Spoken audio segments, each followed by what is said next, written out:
네, 제가 기도하고 저희 시작하도록 하겠습니다.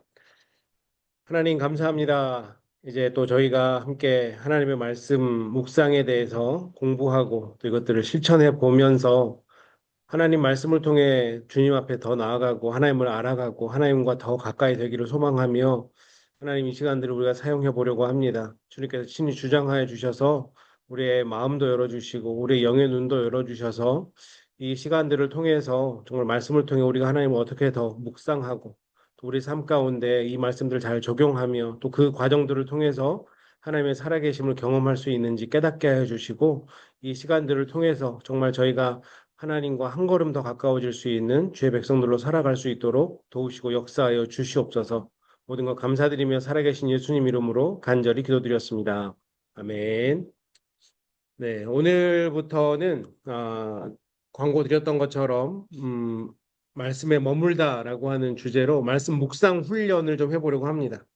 제가 훈련이라고 썼잖아요, 그렇죠? 훈련은 고달픈 겁니다. 그렇죠? 네, 훈련은 이제 편하지 않아요. 네, 유람선에 앉아 계신 게 아니고 네, 전투함에 앉아 계신다 생각하시면 되고 그렇다고 뭐 제가 뭐 엄청 험한 훈련을 시키지는 않을 거고 그래도 이전까지의 강의들은 주로 제가 그냥 일방적으로 전달을 했다면 이거는 제가 함께 강의를 하면서 또 실습해 보는 시간이 될 겁니다. 그래서 어, 적극적으로 해 보셔야 이게 내게 되거든요. 그러니까 뭐 이거는 뭐 정답이 있는 것도 아니고 이거는 하나님의 말씀을 묵상한다라고 하는 거는 하나님이 나에게 주시는 하나님과 나와의 일대일 관계이기 때문에 이거 내가 이렇게 얘기했다가 이렇게 해봤다 틀리면 어떡하지? 지금부터 말씀드리지만 틀리는 것은 없습니다.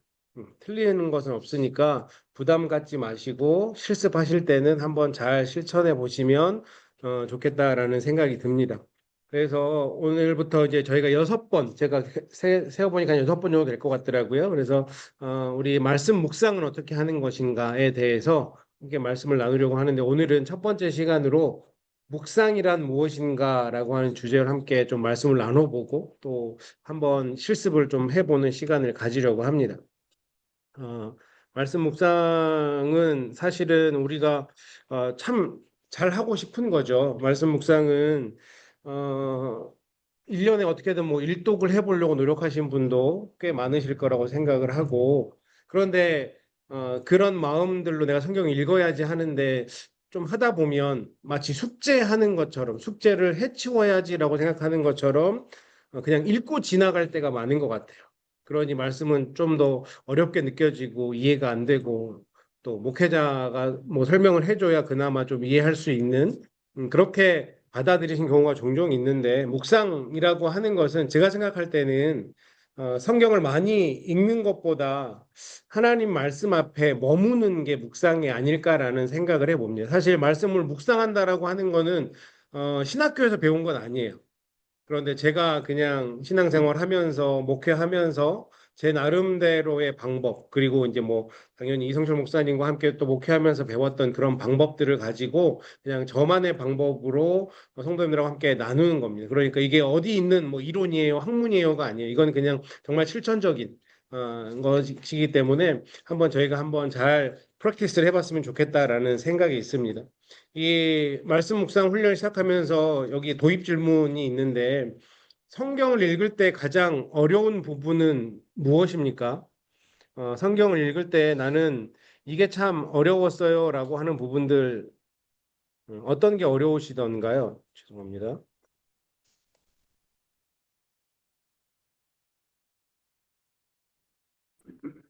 단어들이야.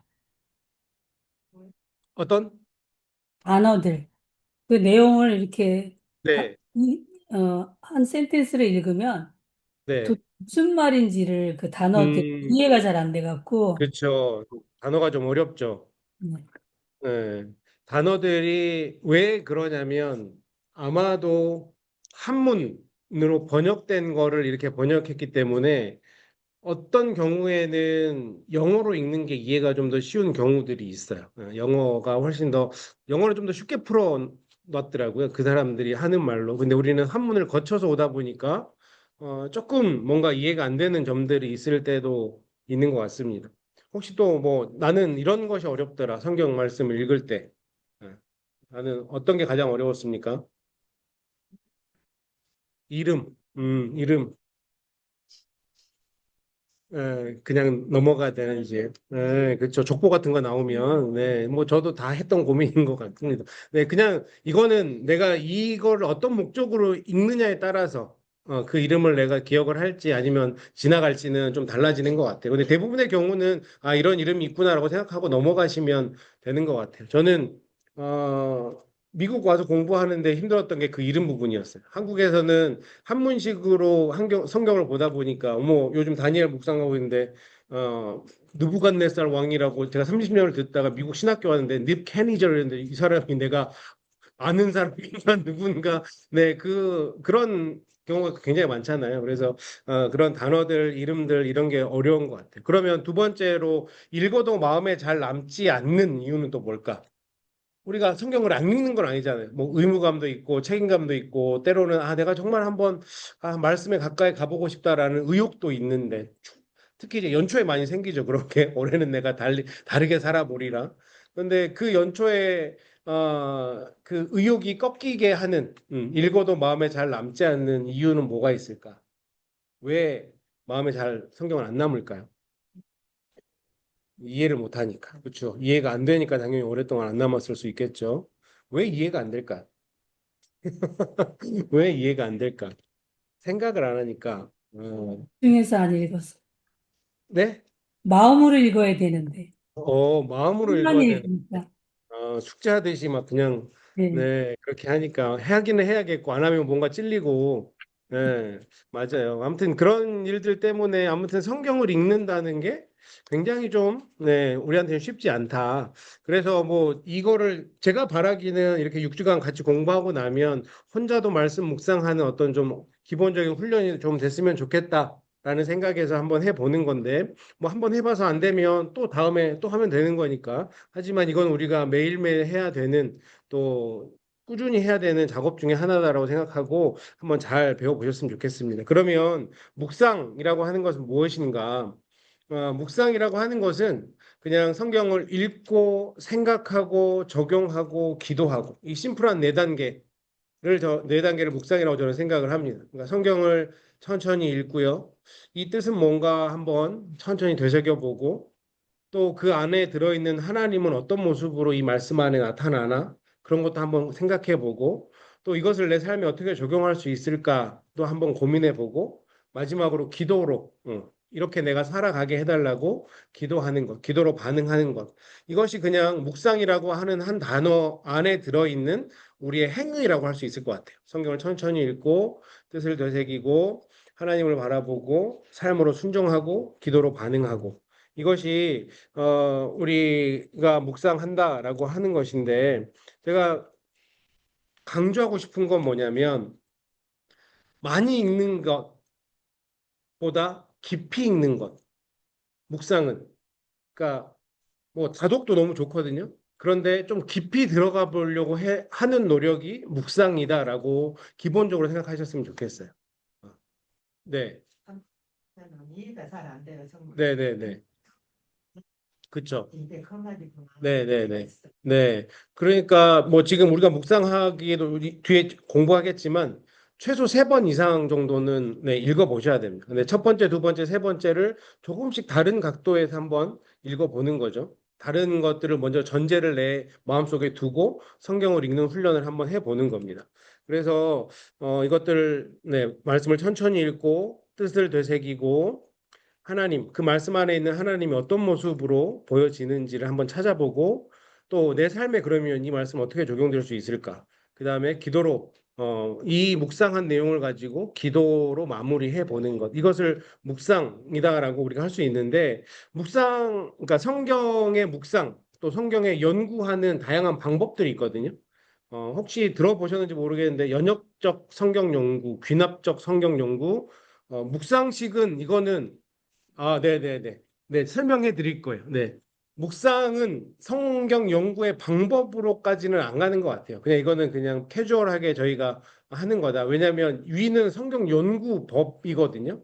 근데 연역적 방법이라고 하는 거는 뭐냐면, 어, 네, 주제 중심의 접근 방법이에요. 그러니까 쉽게 얘기하면 주제를 먼저 정해놔요. 주제를 정하고 본문을 찾죠. 주제를 일반적인 주제를 딱 정하고 본문을 찾습니다. 그리고 그 본문 안에서 이 주제를 설명하고 근거를 찾고 적용점을 찾는 거예요. 이게 이제 연역식 방법이고 이게 약간 올드 패션의 방법입니다. 예전에 굉장히 많이 사용했던 방법 중에 하나예요. 그런데 어, 주제 장점은 뭐냐면 주제가 분명하니까 일단 주제부터 가지고 시작을 하니까 주제가 분명하니까 초보자들에게 쉽고 또 성경 공부나 소그룹 할 때 목적이 확실하죠. 주제가 분명하다면 목적이 확실하니까 쉽게 따라갈 수 있는 방법 중에 하나예요. 그런데 어, 주의해야 되는 점은 뭐냐면 주제가 정해져 있다고 하는 거는 흔히 우리가 얘기하는 수로 개념이라고 하는데 우리가 수로를 파놓으면 물이 수로로만 다니잖아요. 그러니까 주제를 정해놔 버리면 그 본문 말씀을 자꾸 그 주제로만 보려고 하니까 좀 더 시각이 다양해지지 않는다. 그래서 아마 설교를 예전에 들어보셨을 때 목사님들이 그런 얘기 한두 번씩 하셨을 거예요. 성경에 하이라이트 치지 마라 하시는 분들이 있었을 거예요. 왜냐하면 하이라이트 쳐버리면 성경을 보는데 자꾸 거기에만 눈이 가니까 그러면 거기에만 내 관심이 가는 거잖아요. 그러니까 그렇게 얘기하시는 분들도 있었는데 이게 이제 연역적 성경 연구 방법에 나오는 그런 거거든요. 주제를 정하고 접근법을 찾는 거. 예를 들어보면 설명만 하면 잘 하기 힘드니까 어, 하나님 하나의 진리나 주제를 정하는 것. 그러니까 어떤 주제를 정하냐면 너희 그리스도인은 세상을 본받으면 안 된다. 라고 하는 주제가 정해지면 가장 먼저 떠오르는 본문이 로마서 12장 2절이죠. 너희는 이 세대를 본받지 말고 오직 마음을 새롭게 함으로 변화를 받아. 이 구절이 세상을 본받으면 안 된다. 우리는 세상과 구별돼야 된다라고 할 때 이 본문이 우리 믿는 사람들에게 가장 먼저 떠오르는 본문이거든요. 그러면 우리가 세상을 본받지 말아야 되는데 그러면 그 원리를 뒷받침하는 근거는 무엇인가? 이걸 찾아보면 이 말씀에서 어떤 근거가 있을까요? 왜 우리가 본받지 말아야 될까요?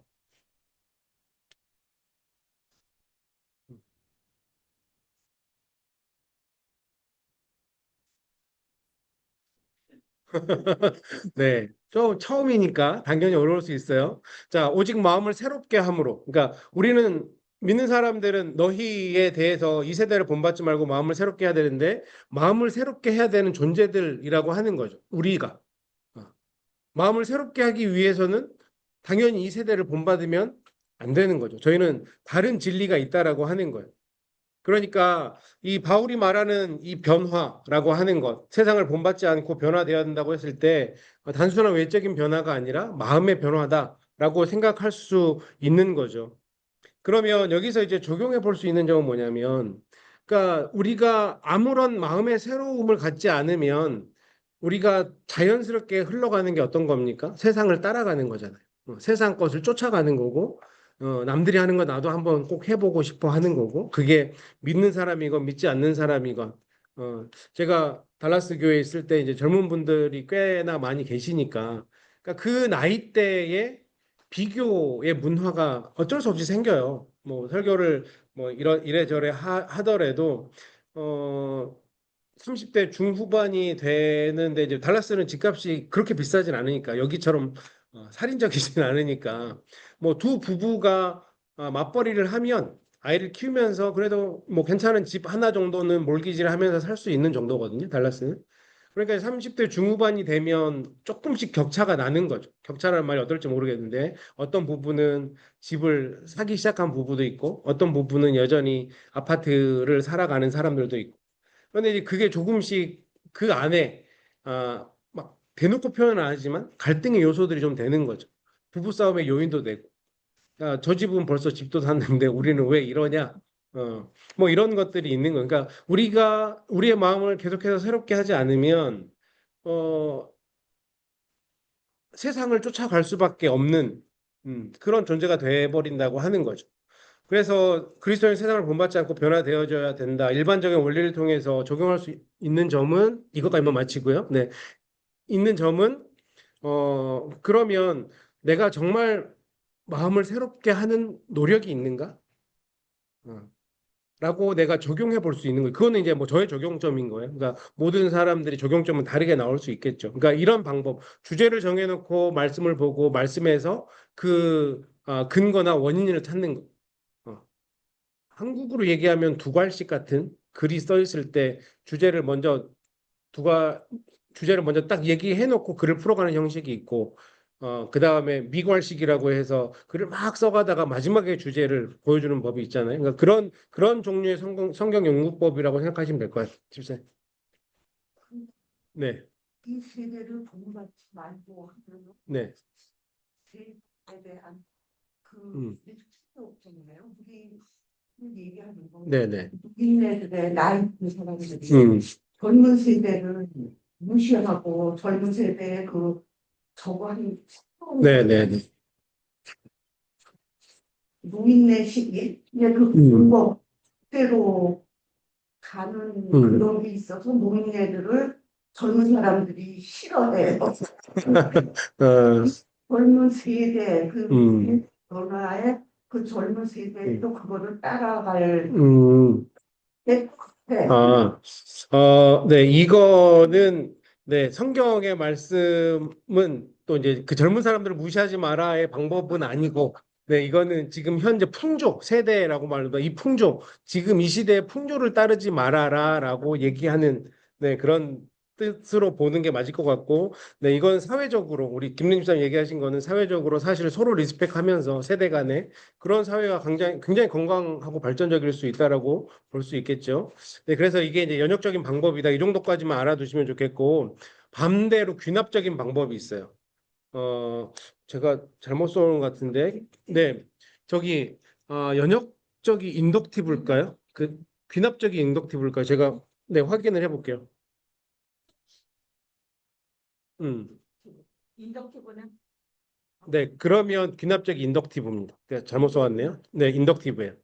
어, 아까 연역적인 방법에 반대되는 형식입니다. 한국에서는 1990년대 이제 귀납적 성경 연구가 굉장히 선풍적으로 네, 신학생들 목회자들 사이에서 이제 인기를 끌고 또 세미나도 많이 하고 요즘에는 이 스타일을 주로 많이 하죠. 그래서 앞에 연역적은 주제를 먼저 가지고 왔잖아요. 주제를 먼저 정했는데 이 귀납적 방법은 관찰을 먼저 해요. 주제를 정하지 않아. 그냥 본문이 주어지면 본문을 관찰을 합니다. 본문에 무엇이 기록되어 있는지 팩트만 이야기하는 거죠. 제가 질문을 하나 드려볼게요. 깜짝 퀴즈. 동방 박사는 몇 명이었을까요? 세 명. 세 명 어디 나오죠? 노래에? 네, 그렇죠. 네, 세 명이라고 성경에는 어디도 기록되어 있지 않아요. 네, 세 가지 선물을 줬다고 했지. 네, 선물이 세 개지 동방 박사가 세 명은 아니에요. 그런데 세 사람이 드렸다는 거죠. 네, 선물을 드렸다는 거죠. 다 왔다는 건 아니에요. 네, 그렇죠. 그러니까 우리가 성경을 유심히 관찰하지 않으면 동방 박사는 3명만 왔을지 30명이 왔을지 300명이 왔을지는 모르는 거예요.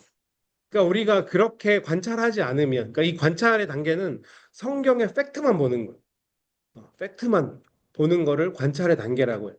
해석이 들어가는 단계가 아니에요. 그냥 있는 그대로 말씀이 뭐라고 하는지 보는 게 관찰이죠. 그러니까 귀납적 방법은 이 관찰에서 출발해요. 우리가 좀 이따 공부를 해보겠지만 성경 본문이 주어지면 그 성경 본문의 단어들이 지금 뭘 이야기하고 있는지만 보는 거예요. 내 생각이 들어가는 단계가 아니에요. 그리고 나서 그 관찰을 정확하게 한 다음에 해석을 들어가는 겁니다. 본문이 그러면 무엇을 의미하는 걸까? 그리고 나서 그 관찰과 해석이 끝나면 적용을 해보는 거죠.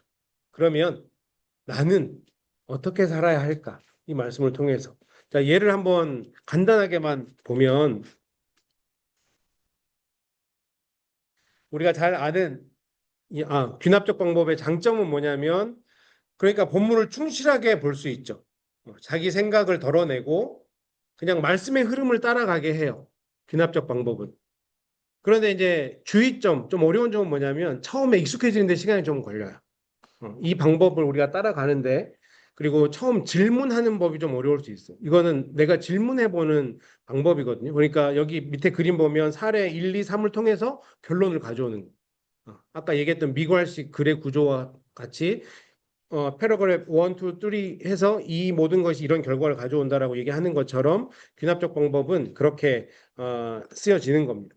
근데 우리가 잘 아는 마리아와 마르다 이야기를 가지고 잠깐만 우리가 여기서 해보면 마리아와 마르다 누가복음 10장 48절에서 42절까지 보면 그들이 길 갈 때 예수께서 한 마을에 들어가심에 마르다라 이름하는 한 여자가 자기 집으로 영접하더라. 그에게 마리아라 하는 동생이 있어 주의 발치에 앉아 그의 말씀을 듣더니 마르다는 준비하는 일이 많아 마음이 분주한지라 예수께 나아가 이르되 주여 내 동생이 나 혼자 일하게 두는 것을 생각하지 아니하시나이까 그를 명하사 나를 도와주라 하소서. 주께서 대답하여 이르시되 마르다야 마르다야 내가 많은 일로 염려하고 근심하나 몇 가지만 하든지 혹 한 가지만이라도 족하니라. 마리아는 이 좋은 편을 택하였으니 빼앗기지 아니하리라 하시는지라.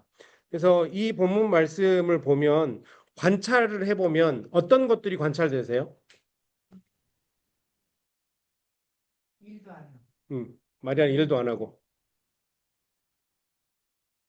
네. 예수님이 지적을 하셨어요. 뭐라고 지적을 했죠? 네, 좋은 편을 택했다라고 말씀을 하셨다. 지적도 해석이에요. 말씀을 하셨다. 네.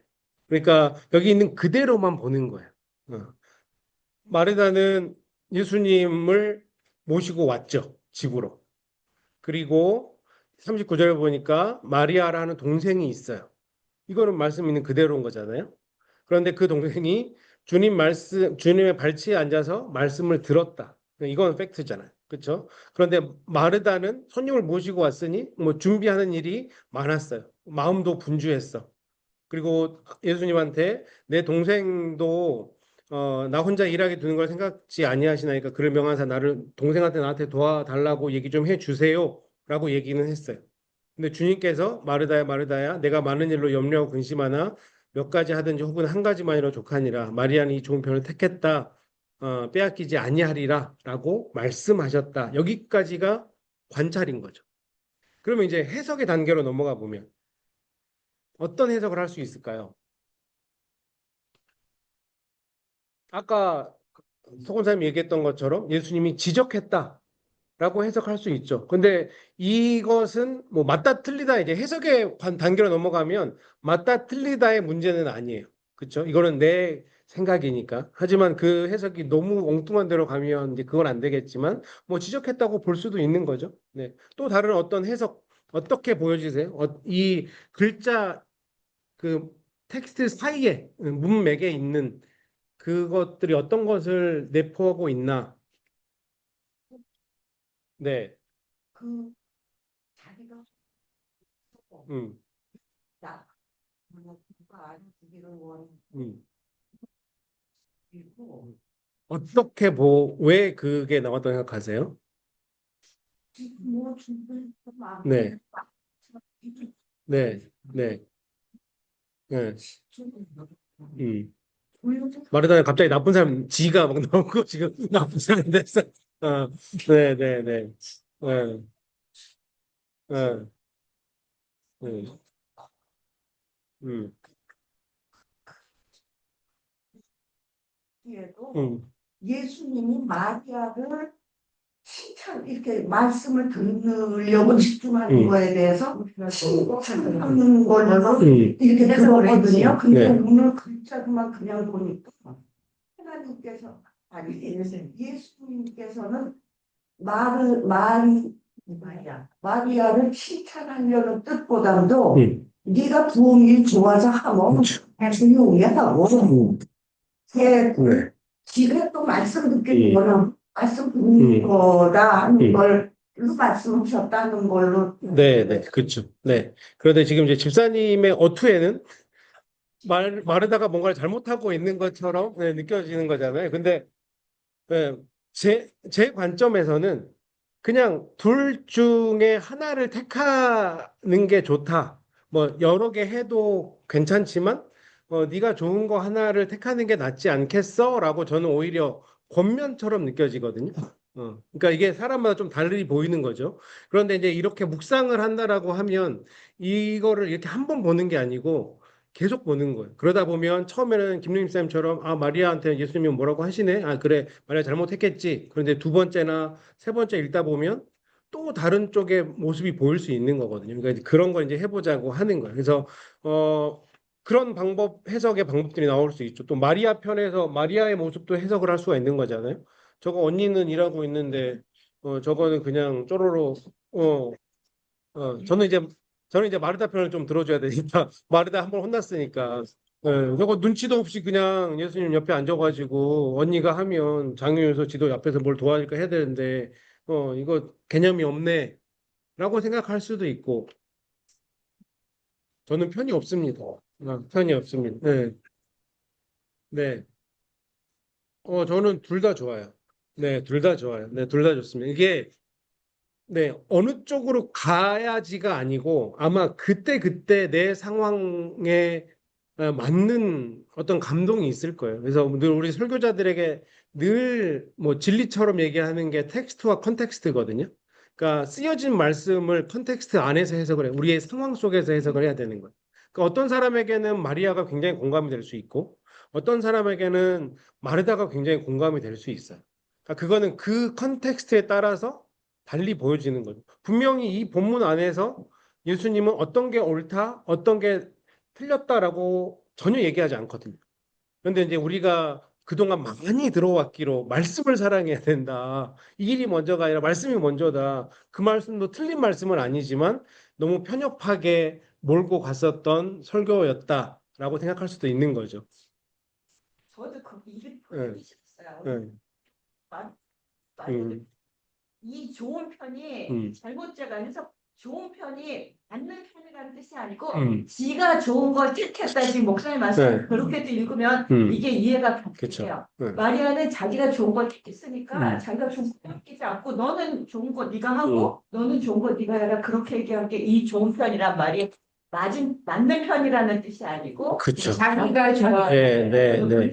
보니까 네, 얘가 우리에게 성향이 있고 하나님은 각자 각자에게 다른 캐릭터를 주신 거니까. 그러니까 뭐 누구나 다 말씀을 듣고 막 은혜를 받고 뜨거워지면 너무 좋겠지만 우리 현실적 상황 안에서는 어떤 사람은 내가 교회 일을 감당하면서 큰 기쁨을 느끼시는 분도 있거든요. 지난주에 서건사님 엄청 힘드셨는데 그래도 나 때문에 누군가 기뻐하는 게 저한테는 기쁨이었습니다라고 얘기하시는 거 이런 것도 사실은 뭐 설교로 은혜 받는 것보다 더 큰 은혜일 수 있는 거잖아요. 그러니까 이거는 주님이 지금 그걸 얘기하고 싶으신 거예요. 그러니까 뭐 우리가 귀납적으로 보자면, 그러니까 주제를 가지고 오지 않는 거죠. 답을 가지고 오지 않는 거예요. 성경을 읽어보면서 성경이 무엇을 얘기하고 있는가? 그러면 나는 어떻게 살아야 할까?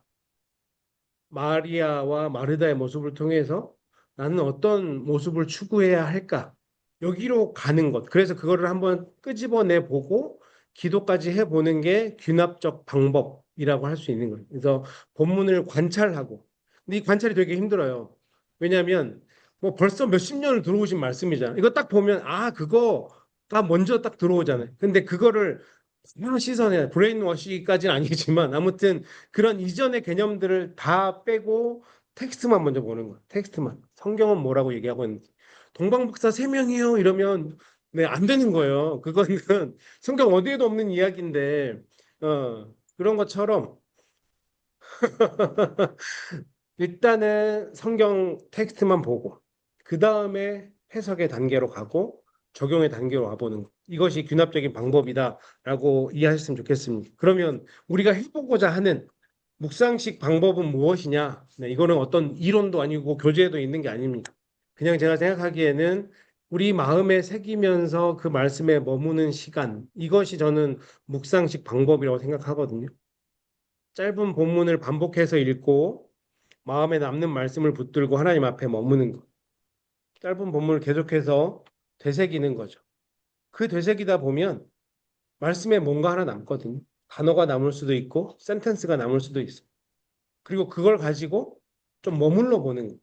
하나님 앞에서. 예를 들면 한 단어가 그렇게 몇 번 말씀을 묵상하다 보면 한 단어가 나한테 들어왔어요. 그러면 그 단어를 계속해서 좀 반복해 보는 거죠. 문장이 들어왔으면 문장을 계속 한번 반복해 보는 거예요. 그리고 그 단어나 그 문장이 내 삶에 어디에 와 닿는지를 한번 천천히 생각해 보는 거예요. 뭔가 내 마음 가운데 남았으면 내 컨텍스트 안에서 이게 뭔가 부딪히는 게 있으니까 나한테 남는 거라고 저는 생각을 하거든요. 그러면 그 텍스트에 맞는 나의 컨텍스트가 어디 있는가를 한번 찾아보는 거죠. 사실은 설교자가 이걸 하는 거거든요. 설교자가 어 우리는 이 성경에 기록된 말씀만 전하는 사람이 아닌 거잖아요. 이 말씀을 해석하고 적용해 보고 그것을 성도님들한테 선포를 하고 설득을 하고 그러면서 뭔가 깨달음이 얻기를 원하는 게 설교자의 모습인데 이 묵상하는 것도 마찬가지인 거죠. 이 한 단어나 한 문장이 내 삶에 어디에 와닿는지를 한번 찾아보는 거예요. 그래서 장점은 뭐냐면 개인 경건 생활이 굉장히 유익합니다. 이렇게 해보면 깊이 들어가질 수밖에 없는 것 같아요. 말씀에. 그리고 뭐 아까 얘기했던 연역적 성경 연구, 귀납적 성경 연구 이 단어만 봐도 벌써부터 아우 나랑 너무 멀어 보인다라고 생각할 수 있는데 초신자도 쉽게 할 수 있는 몇 번의 훈련을 하면 어느 정도만 훈련을 하면 충분히 해볼 수 있는 그런데 이제 주의점은 뭐냐면 어, 뭐 디렉션이 확실하지 않으니까 본문 전체의 뜻을 놓칠 수 있어요. 왜냐하면 내 생각, 내 묵상으로만 하는 거니까 아주 잘못된 길로 갈 수도 있다라고 하는 주의점은 있어요. 그리고 감정 중심으로 흐르지 않도록 관찰과 해석을 병행을 해야 됩니다. 그냥 무조건 이것만 보고 아, 나는 이렇게 생각해가 아니라 앞에 나왔던 귀납적 성경 연구 방법 안에서 이런 것들을 먼저 그거를 해놓은 다음에 묵상식으로 넘어와야 되는 거. 그래서 우리가 6주간 어떻게 훈련해 보려고 하냐면 틀은 귀납적 방법의 틀을 사용할 거야. 본문을 먼저 관찰하고 해석하고 적용해 보는데 그것을 묵상식으로 바꿀 겁니다. 어떻게 해요? 계속해서 그 말씀 안에 한번 머물러 보는 거예요. 성경 연구로 시작했지만 계속해서 그것을 내 마음 가운데 되새겨 보는 것. 또 때로는 필요에 따라서는 연역적인 질문들도 던지면서 이것들을 균형 잡히게 한번 해보는 훈련을 해보려고 합니다. 뭐 이렇게 얘기로만 하면 감이 잘 안 올 수 있지만 이제 우리가 매주 좀 프랙티스를 하려고 하거든요. 그렇게 한번 직접적으로 해보도록 하겠습니다. 그래서 성경 묵상의 5가지 단계, 이것을 좀 기억하셨으면 좋겠어요. 시작 전, 그러니까 성경 묵상을 하려면 조용한 곳에 일단은 자리를 잡으셔야 됩니다. 조용한 곳에. 묵상을 해야 되니까요. 왜냐하면 조용하지 않으면 아무래도 우리의 관심이 막 다른 데로 쏠릴 수밖에 없잖아요. 그래서 가급적이면 조용한 곳에. 그리고 방해되는 것도 치우셔야 됩니다. 어, 성경 묵상을 하는데 휴대폰이 내 눈앞에 더 와 있어. 막 카톡이 막 중간에 카톡 오고 텍스트 오고 전화 오고 하면 묵상이 되겠습니까? 적어도 내가 뭐 10분이든 20분이든 30분이든 그 시간만큼은 내가 진동으로 해놓고 한참 떨어뜨려 놓고 나와 하나님과 1대1의 관계 이 시간에 내가 온전히 투자하겠다라고 하는 그러니까 방해되는 것들 막 끓이기 시작하면서 성경 묵상을 시작하면 묵상이 될래야 될 수가 없겠죠. 뭐 국은 막 끓고 있고 하는데 이게 묵상이 빨리 끝내야겠다. 그러니까 방해되는 것들은 다 치워놓고 적어도 내가 뭐 한 20분, 30분 정도는 어떤 것에서 방해받지 않겠다. 조용한 곳에 앉아서 하나님과 나와의 1대1의 관계로 딱 생각하는 그 세팅을 좀 만들어 놓으시고 그 다음에 성경과 노트와 펜은 반드시 준비하시는 게 좋습니다. 네. 뭐 혹자들이 그런 얘기 하잖아요. 뭐 천재의 기억력보다 둔재의 연필이 훨씬 더 정확하다라고 하는 것처럼 묵상은 기록되어졌을 때 훨씬 더 이게 나중에 가고 또 시간이 흐르면 더 파워풀해지는 것 같아요. 그냥 생각은 그날 하루면 족하거든요. 근데 이걸 기록을 해놓으면 굉장한 자산이 됩니다. 그래서 묵상을 하기 전에는 조용한 곳에 앉아서 방해받는 것들은 다 치워놓고 그리고 성경과 펜과 노트를 가지고 하나님 앞에 앉는 것. 이것이 시작하는 동시에 필요하고 그러면서 이제 기도해야겠죠, 당연히. 왜냐하면 성령님의 도우심 없이는 이건 안 되는 일이니까. 주님, 오늘 이 말씀을 통해 제 마음에 말씀해 주십시오. 읽을 때 깨닫게 하시고 깨달을 때 순종하게 해 주십시오. 이 정도면 충분할 것 같아요. 굳이 뭐 내가 성경 묵상을 해야 되니 10분 동안 열심히 기도해야지. 물론 그러셔도 좋겠지만 그냥 간단하게 하나님 내 마음 가운데 좀 깨달음 있게 해달라고 이 말씀을 통해서 내가 하나님 더 알아가고 하나님이 원하는 모양으로 살아가고 싶은데 먼저 깨달음을 달라고 그렇게 우리가 기도하고 또 깨닫는 것뿐만 아니라 순종하는 자리까지 나가게 해달라고 기도로 시작하시는 게 좋을 것 같고요. 그 다음에 이제 천천히 반복해서 읽는 훈련을 해야 됩니다. 첫 번째 읽을 때는 뭐 전체 그림 같은 걸 볼 수도 있죠. 큰 그림이나 전체의 흐름이나 이게 지금 무슨 내용이지라고 한번 생각해 보면서 한번 쭉 읽는 거예요. 두 번째 이제 읽을 때는 반복되는 단어들이 있나? 저 같은 경우는 그렇게 하거든요. 뭔가 계속해서 반복된다라고 하는 건 아무래도 강조점이 나올 수 있거든요. 그렇기 때문에 물론 이제 뭐 어떤 인물의 이름이 계속 반복되는 거 이런 거는 뭐 상황에 따라 좀 다르긴 하지만 그런 것보다도 뭔가 반복되는 단어들이 있으면 그런 것도 좀 집중해서 보기도 하고 또 세 번째로는 그렇게 내가 한 세네 번 이렇게 읽었을 때 내 마음에 남는 어떤 단어들이 있는가 이것들을 한번 찾아보는 거죠. 그리고 기억해 보는 거예요. 적어 보는 거예요. 첫 번째는 전체적인 내용이 무엇인지 파악하면서 한번 읽고요. 두 번째는 뭔가 조금 더 강조하고 싶은 게 있나? 반복되는 게 있나? 세 번째는 마음에 남는 단어들, 이런 것들을 한번 찾아보는 겁니다. 그런데 관찰하기가 먼저라 그랬어요. 처음에는 전체적인 흐름을 볼 때는 팩트를 보셔야 돼요. 처음부터 막 해석 단계부터 들어가 버리면 그거는 벌써 수로에 빠져 있는 거예요. 수로에. 네. 그렇기 때문에 첫 번째 볼 때는 관찰하기로 봐야 된다라고 하는 거. 성경이 뭘 얘기하고 있는지 정말 텍스트만 딱 보셔야 됩니다. 그리고 나서 조금씩 조금씩 더 깊이 들어가는 거. 그래서 묵상이라고 하는 거는 마음에 남은 그 한 구절을 계속 되뇌이는 거라고 생각하거든요. 내 마음에 남은 그 한 구절을 계속 되뇌이는 거. 묵상은 마음에 남은 한 구절을 계속 되씹는 것이다. 그래서 우리가 오늘 이제 시편 1편 1절부터 3절까지 있다 저희가 함께 그것까지 프랙티스를 하려고 하는데 오직 여호와의 율법을 즐거워하여라는 말씀이 만약에 내 마음에 남았다면 나는 주님 말씀을 즐거워하나? 이런 생각도 한번 해보는 거죠. 어, 내가 주님 말씀보다 요즘에 더 즐거워하는 게 뭐가 있지? 이런 생각도 할 수 있을 것 같고요.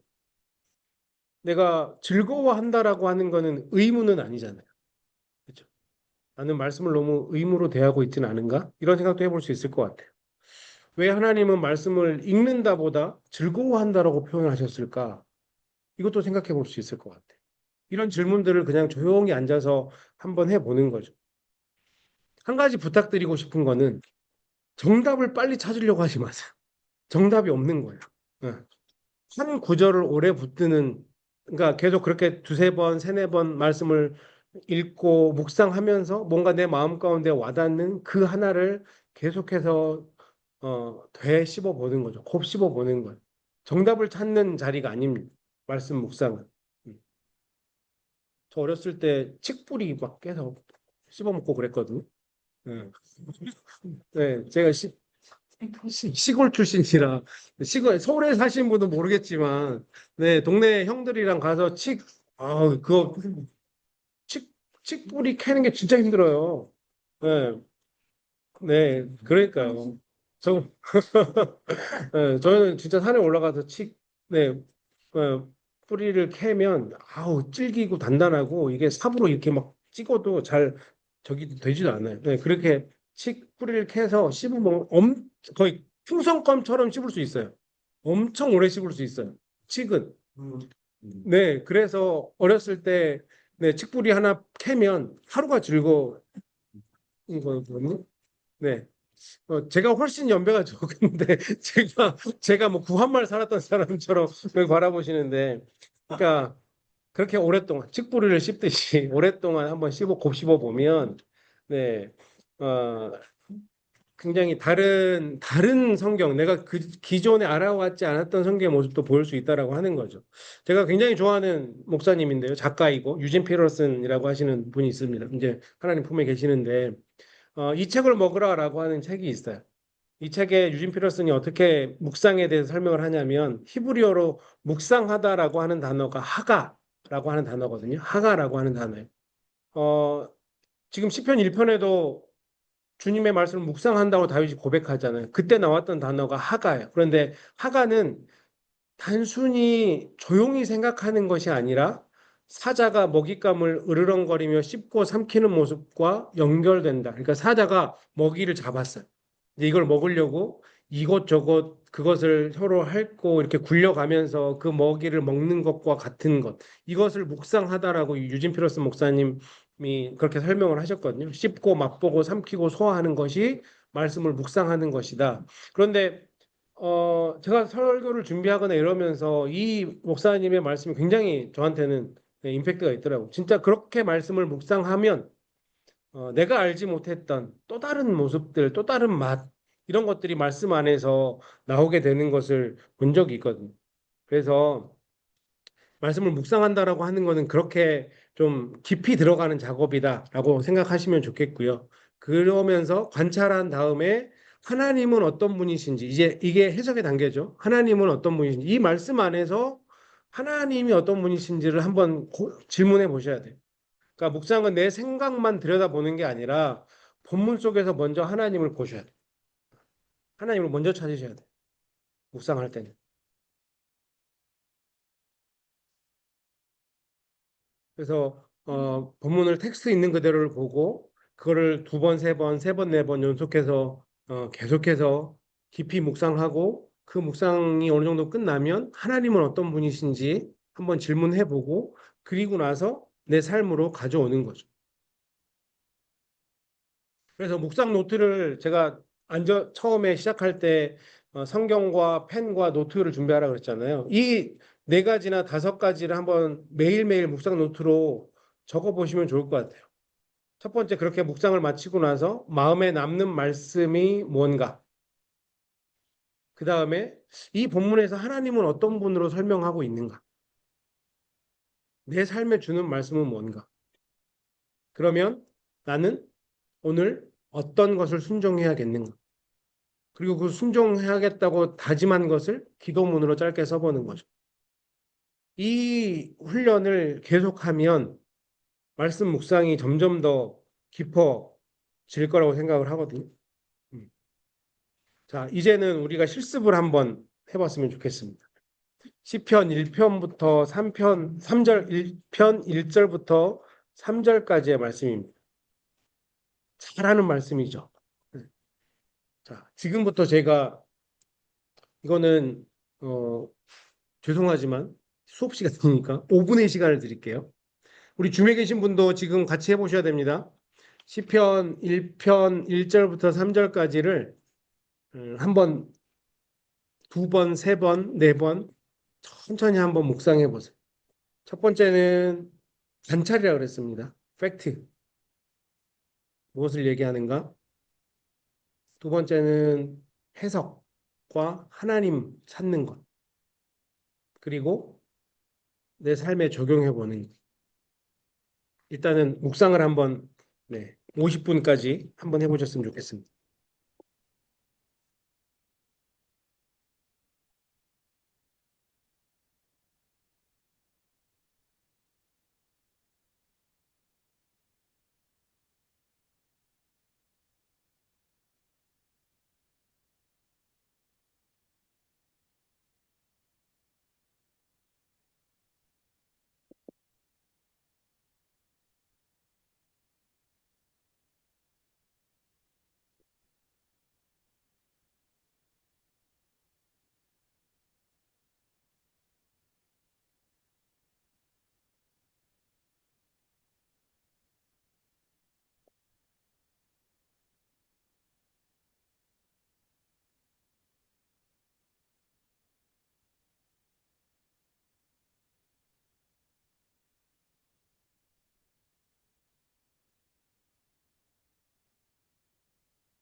네, 제가 시간을 많이 못 드려서 좀 죄송합니다. 집에서 한번 프랙티스 해볼 때는 훨씬 더 네, 오랜 시간을 하시면 또 조금 더 생각이 더 깊어질 수 있을 거라고 생각을 합니다.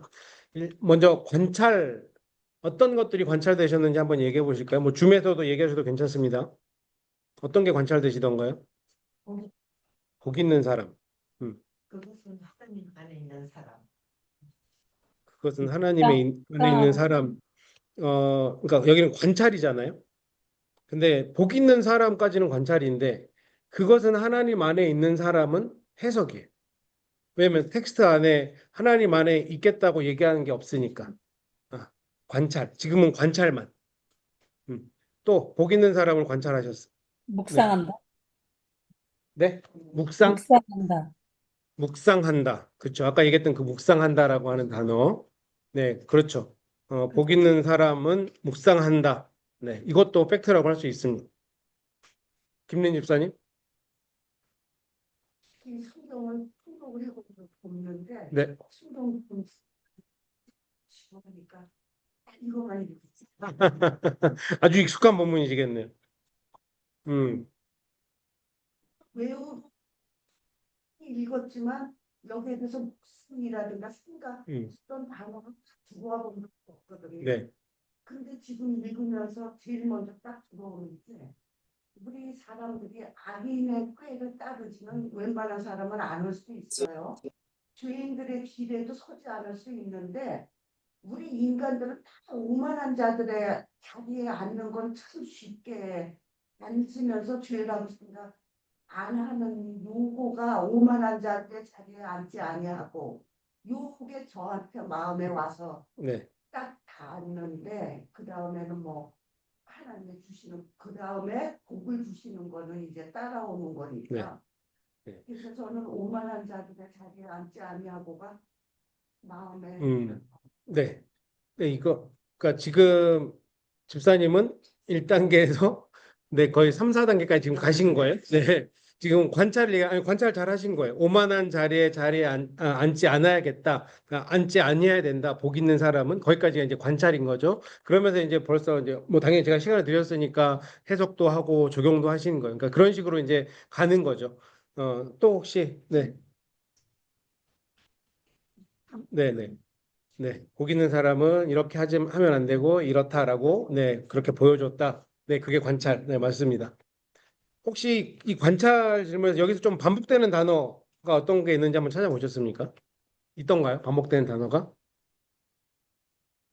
음, 율, 네, 그쵸. 아니하며 아니하고가 저도 이렇게 반복되고 있구나. 그러면서 저한테는 이제 이게 이제 관찰에서 넘어가면서 아니하며 아니하고를 반복하다 보면 뭔가 강조하고 싶은 부분이 시편의 기자나 하나님이 강조하고 싶어 하겠구나라는 생각이 들더라고요. 1절에서는 하지 않는 것이 3번이 반복되는데 2절에서는 그의 반대급부로 나오는 단어가 오직이라고 하는 단어처럼 느껴졌어요.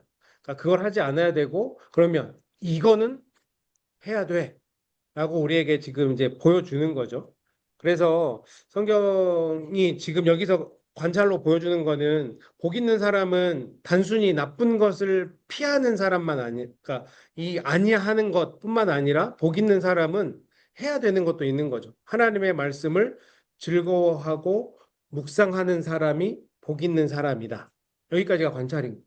하지도 않아야 되지만 결과적으로 강조하는 거는 해야 된다. 이것만 안 한다고 복 있는 사람이 아니라는 거죠. 해야 된다라고 하는 거예요. 자, 그러면 네, 이게 이제 해석의 단계죠. 그러면 이걸 가지고 조금 더 깊이 있게 보면 그러면 복 있는 사람은 어떤 사람인가? 복 있는 사람은 앞에 텍스트로는 악인의 꾀를 따르지 않고 죄인의 길에 서지 않고 오만한 자리에 앉지 않고 여호와의 율법을 즐거워하고 그의 율법을 주하로 묵상하는 자다. 네, 이 복 있는 사람이 이런 사람들이라고 하는 거잖아요. 그러면 이제 여기서 해석의 입장에 들어갈 때는 그럼 복은 뭘까를 해석해 볼 수 있는 거죠. 성경에서 얘기하고자 하는 복은 뭘까? 이제 그거는 이제 뭐 내가 해석을 하는 거예요. 내가 해석을 하는 거죠. 뭐 그리고 이제 이만큼 신앙생활 해 오셨으니까 복이 어떤 거다라고 하는 것들은 어느 정도는 신앙의 경륜을 통해서 그 정도까지는 해석할 수 있으실 거라고 생각을 하거든요. 그렇죠? 그래서 그런 것도 한번 놓치지 않고 생각해 보는 거죠. 근데 이게 아까 얘기했던 듯이 귀납적 성경 연구 방법이나 이런 묵상식은 처음에 살짝 어려울 수 있어요. 왜냐하면 스스로 질문을 해야 되니까. 본문을 보고 본인이 스스로 질문을 해야 되는데 훈련하면 충분히 되는 방법입니다. 이건. 그래서 제가 한번 같이 해보자고 하는 거거든요.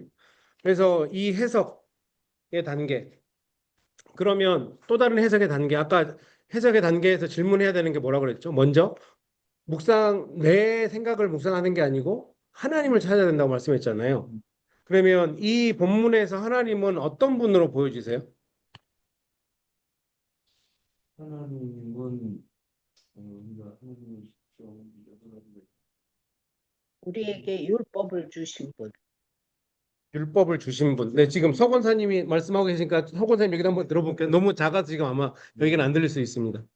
거기 영원성, 네, 그 불변성, 네, 그것이 무엇이 뭐냐면은 손을 따라 항상 열매를 맺는다. 지속적으로 네, 영원히 네, 불변하게. 네, 또그 입장에 말하지 아니한 것들이 하나님이 모든 형통한다. 그게 하나님은 아니지. 형통하게 해 주시는 분이 네, 하나님이고 앞에 얘기했던 것처럼 심은 나무가 철을 따라 열매를 맺게 하실 수 있는 영원히 그 일을 행하시는 분이다라고 이제 하나님에 대해서 발견하신 거죠. 그 해석만 가져도 그런 분이라면 내가 이분을 붙잡아야겠구나라고 하는 마음이 당연히 들겠죠. 네, 저는 순서를 바뀐 것 같은데 여호와의 율법을 즐거워하고 네, 묵상하다 보니까 그래서 복 있는 사람이 되어지고 계속 나오는 하게 될 때도 안 따르게 되고 서지 않게 되고 네, 만약에 자지 않게 되고 그러므로 해서 하나님의 불변성과 영원성을 하나님께서 주셔가지고 만사에 행복한다. 전 딕스를 네. 뭐 이거는 이제 서권사님의 해석인 거예요. 그러니까 내가 복 있는 사람은 여호와의 볼 즐거워하고 주야로 묵상하면 1절에 나오는 대로 악인의 꾀로 따르지 않을 거고 죄인의 길에 서지도 않을 거고 오만한 자리에 앉지도 않을 거니까 시냇가에 심은 나무가 철을 따라서 열매를 맺는 것처럼 내 삶 가운데도 그렇게 영원히 도우시는 그 하나님의 은혜가 넘치니 내가 복 있는 사람이 될 것이다라고 하는 해석을 하신 거죠. 네, 네. 감사합니다. 혹시 또 줌에서 하나님이 어떤 분이신지 보이신 분, 네, 양리 집사님, 바른 길로 인도하시는 분.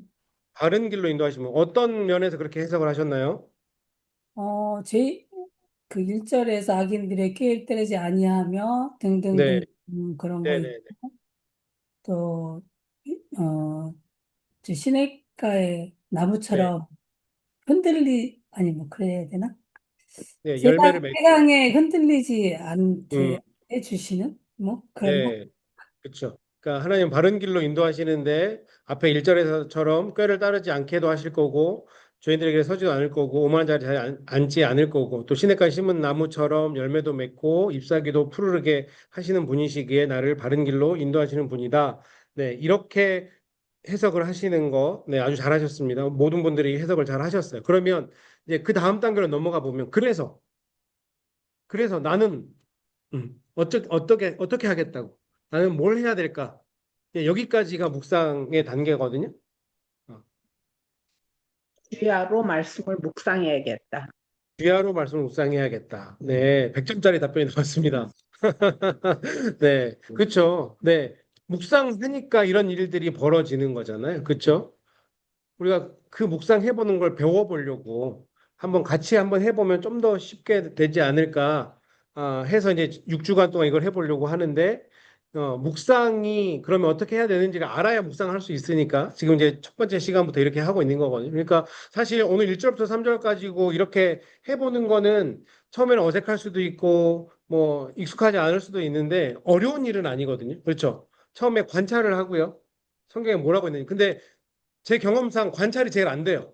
왜냐하면 신앙생활 너무 오래 해왔어. 그러니까 내 안에 지식이 너무 많아. 이미 들었던 말씀이 너무 많이 있어서. 근데 그걸 좀 털어내는 작업을 먼저 하셔야 돼요. 그러니까 관찰해야지라고 마음을 굳게 먹고 텍스트만 보셔야 돼요.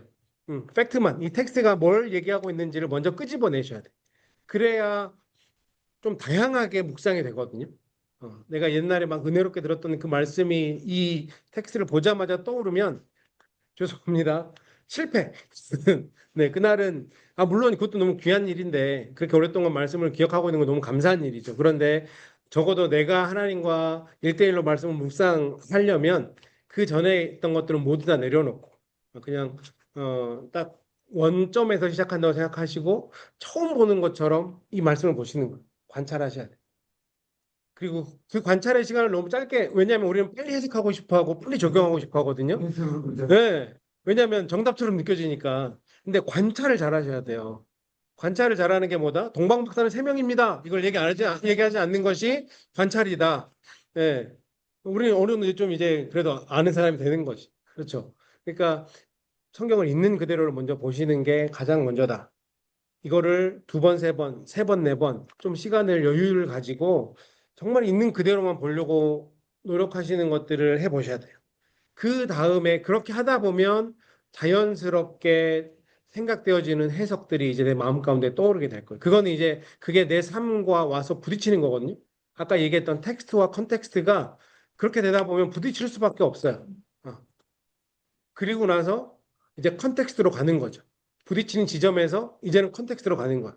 그러면서 내 삶 가운데 그러면 이 말씀을 어떻게 살겠다고. 이 작업이 묵상이라고 하는 겁니다. 물론 예전에 뭐 큐티 세미나나 이런 걸 통해서도 아마 이렇게 뭐 거의 비슷하게 배우셨을 거라고 생각을 해요. 그런데 문제는 해야 돼. 네. 끊임없는 반복만이 살 길이다. 네. 벌써부터 어렵다고 생각하면 지시는 거야. 할 수 있다. 왜냐하면 이 안에 무궁무진한 기쁨이 있거든요. 정말 큰 기쁨과 깨달음이 있어요. 이거 재미 들리잖아요. 재밌어요. 큰일 나요. 좋은 큰일 나, 좋은 큰일. 네,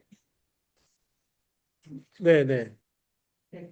자기 결단인가요? 묵상, 그렇죠. 결단이죠. 그건 적용이죠. 묵상해야겠다. 그런데 이제 좀 더 구체적으로 나는 하루 중 언제 묵상해야겠다. 뭐 이런 것도 적용점이 될 수 있는 거죠. 나는 어떤 자리에서, 아까 얘기한 준비 있잖아요. 조용한 자리. 나는 어떤 자리에서 몇 시에 적어도 웬만하면 그 시간에 그 자리에서 묵상을 해야겠다. 사실 그렇게까지 나가는 게 좀 더 구체적인 적용이고 더 실천할 수 있는 적용이라고 생각을 합니다. 그리고 나서, 네, 이거 저거 그렇죠. 그러니까 그것도 훈련이에요. 처음에는 잘 안 되실 거예요.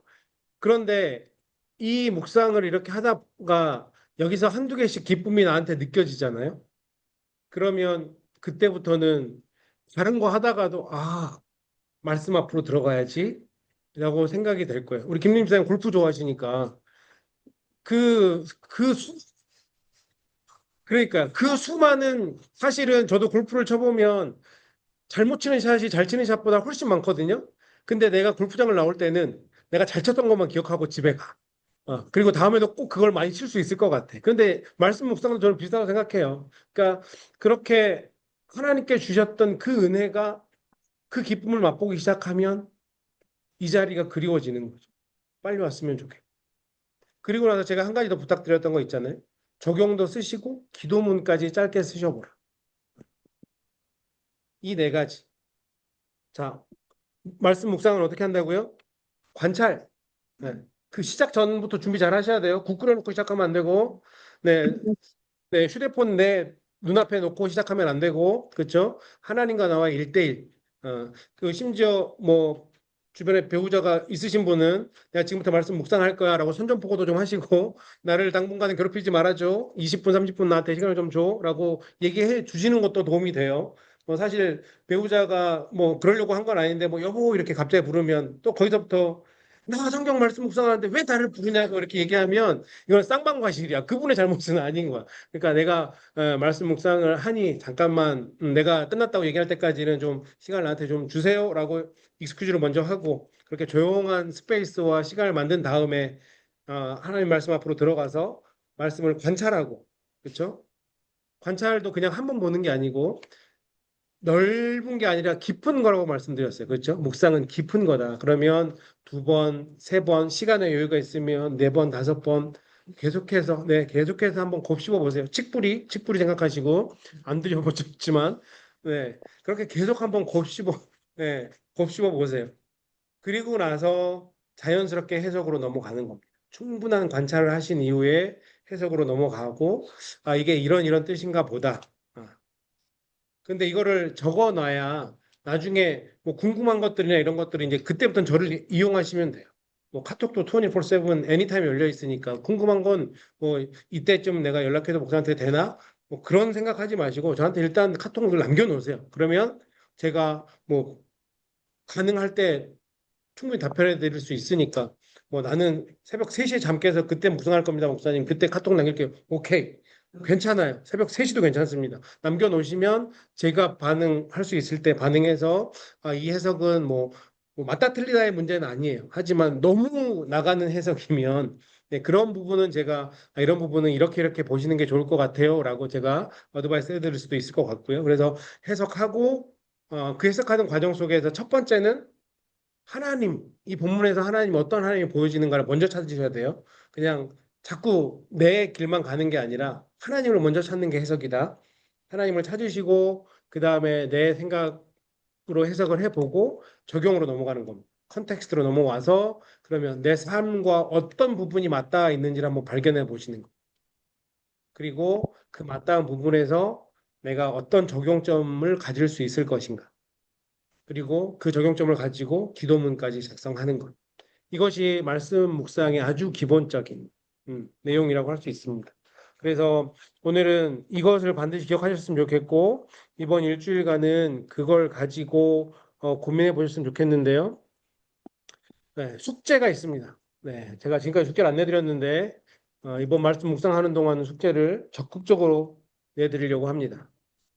오늘 시편 1편 1절부터 3절까지만 저희가 묵상했는데 전체 1절부터 6절까지를 매일매일 묵상해 보십시오.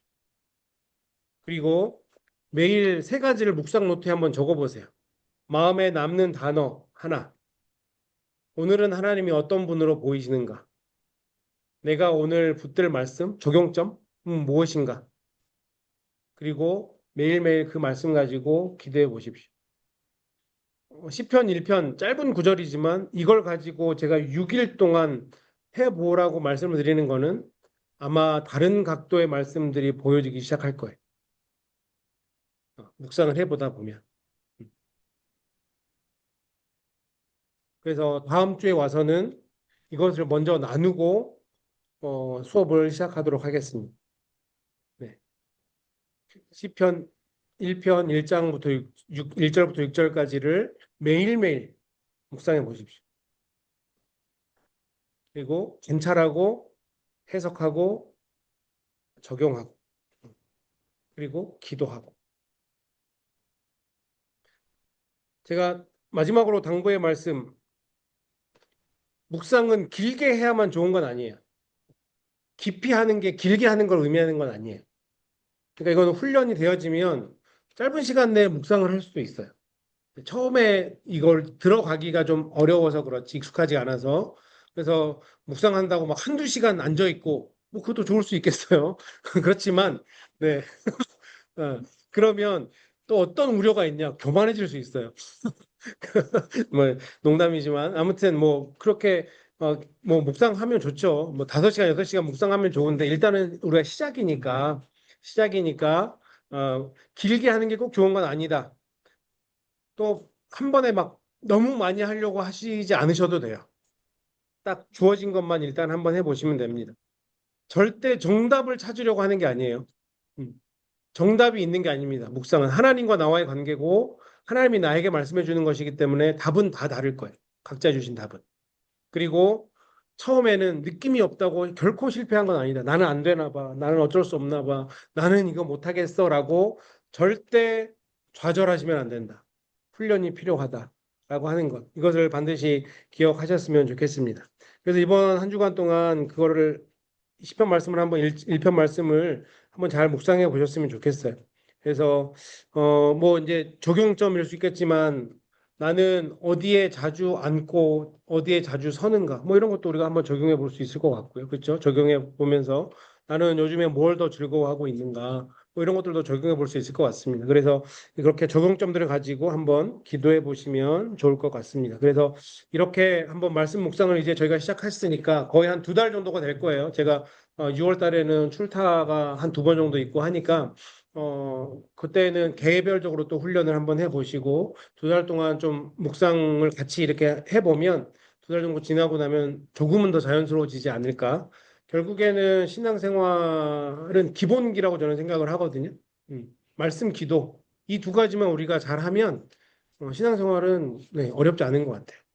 이 말씀, 이 기도 이거에 굉장히 우리가 충실하게 하면 우리 삶 가운데 충분한 은혜가 있지 않을까라는 생각을 해봅니다. 그래서 이번 한 주간 시편 1편을 잘 묵상해 보시고 다음 주에 묵상했던 내용들을 가지고 함께 또 나누면서 은혜를 나눠보도록 하겠습니다. 네, 혹시 질문이 있으신가요? 빨리 끝내달라는 의미로 알고 제가 기도하고 마치도록 하겠습니다. 하나님 감사합니다. 오늘부터 저희가 하나님 말씀에 머무는 삶을 한번 살아보려고 합니다. 정말 이 귀하고 귀한 말씀, 꿀송이보다도 달다고 한 이 말씀, 우리가 삶 속에서 정말 이 말씀이 얼마나 단지 한번 맛보아 보기를 원합니다.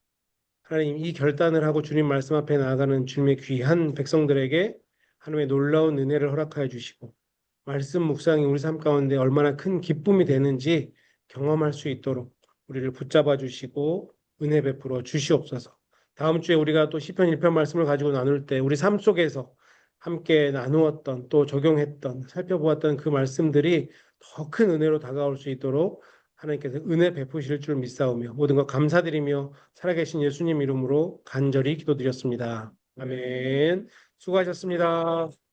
합니다. 이건 너무 좋았습니다. 상이라는 뜻에서 감사합니다. 여기 박테리아 저거를 어떻게 키는 거예요? 댓글 안 사진 좀 이게 좀 예, 춤에 들어가.